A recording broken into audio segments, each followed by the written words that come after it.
My dear brothers and sisters, do you not find it consoling that even Jesus was tempted?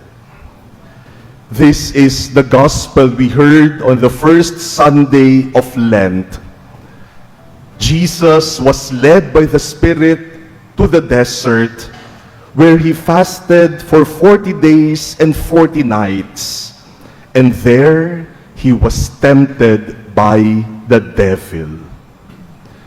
And if Jesus, who is the Son of God, was tempted, not just once, not just twice, but 3 times, if Jesus, who is all-powerful, was tempted by the devil, then who are we to be exempted from temptations? That is why temptations are very much part of our human lives. Sa ating buhay, napakaraming tukso. Sa bawat sandali na yata ng ating buhay, merong tukso. Paggising pa lang natin sa umaga hanggang sa pagtulog sa gabi, tinutukso tayo. Ilang beses tayong gumising sa umaga at sinasabi nating, parang tinatamad akong pumasok ngayon. Sabihin ko kaya masama pakiramdam ko. Yan, tukso. Bago matulog sa gabi, sasabihin natin, magfe-Facebook muna ako bago ako magdasal, bago matulog. Hindi pa naman ako inaantok. Pag inaantok na ako at saka ako magdadasal, Facebook, hanggang makatulog na. Hindi na nakapagdasal, nahulog na sa tukso. At kahit po sa loob ng simbahan, kahit habang nagsisimba, naku, marami ring tukso. Habang nakikinig kayo sa homily, yung iba humihikab na. Yan, tukso yan. Yung iba tulog na, nahulog na sa tukso. But my dear brothers and sisters, come to think of it, temptations are good signs that we are on the side of God. You are tempted because the enemy wants you to go to his side. Kaya kapag tinutokso ka, ibig sabihin yan, nasa tamang landas ka. Ginagawa mo yung mabuti. Nasa panig ka pa ng Diyos. If you are no longer tempted, then be afraid, because you might already be on the side of the devil.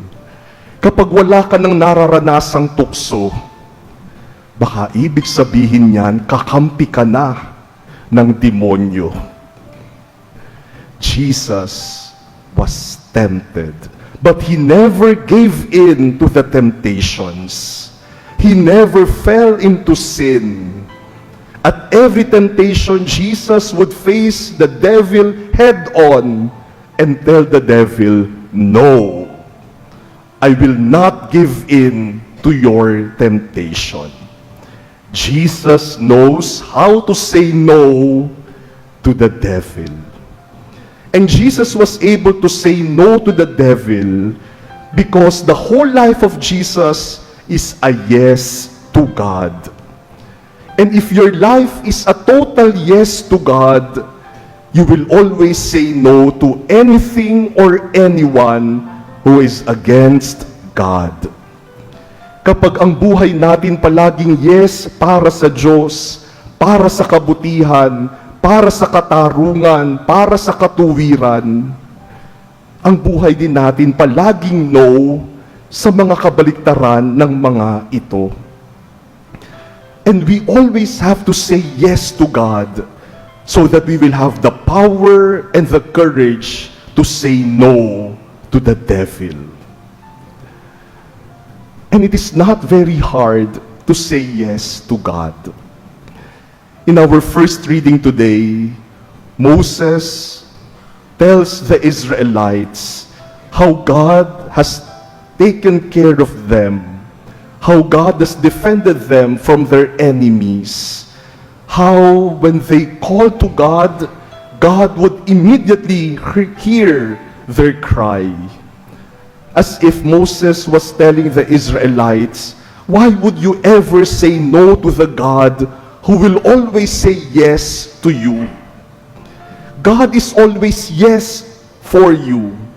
And so say yes to God also. This is also what St. Paul tells us in our second reading today. St. Paul reminds us of the power of the Word of God. And in God's Word, God is always saying yes to us, inviting us to say yes to Him.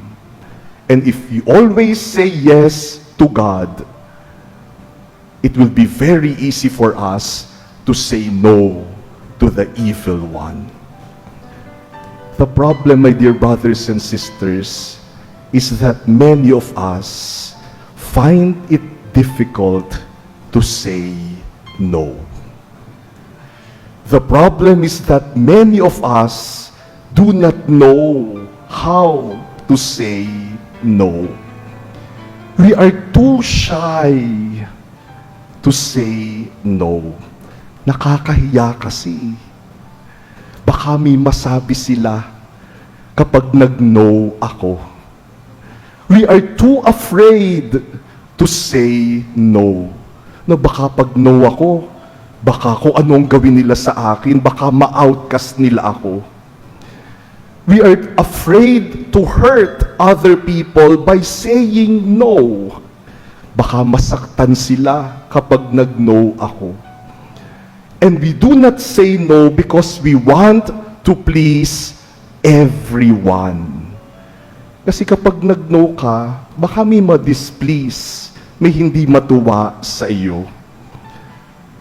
The danger, my dear brothers and sisters, when we try to please everyone, the danger is this. If you try to please everyone, you might end up pleasing even the evil one. And so learn to say no.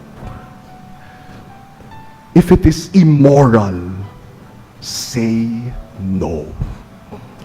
If it is illegal, say no. If it will hurt other people, say no. If it is a sin, say no. Like Jesus, may we also learn to say no. At magandang discipline po yan ngayong Lenten season. To be able to learn to say no. Kapag busog ka na, pero talagang masarap yung pagkain, pero alam mong busog ka na, say no. Enough na. Say no. Kapag nasa mall ka at may nakita kang sale, pero hindi mo naman kailangan, pero sasabihin mo, sayang naman, sale. Pero wala naman akong paggagamitan. Say no. Kapag niyayaya ka ng barkada, at alam mo yung mga barkadang yan, palagi kang dadalhin sa mga lugar na hindi dapat puntahan, palagi kayong gagawa ng mga bagay na hindi dapat gawin, say no. Kapag tinawagan ka ng yung kumare, at sabi sa iyo, Mare, alam mo ba ang latest chismis? Sabihin mo, Mare, pasensya ka na. No. I'm not interested to listen to your chismis. Pwede bang i-text mo na lang? My dear brothers and sisters, it takes a lot of spirituality to learn to say no. I have to admit that I have the tendency to be a pleaser. Baka kaming mga pari, meron kaming tendency that we try to please everyone. And so it is very hard for me to say no. But as I grow older, and today is my birthday,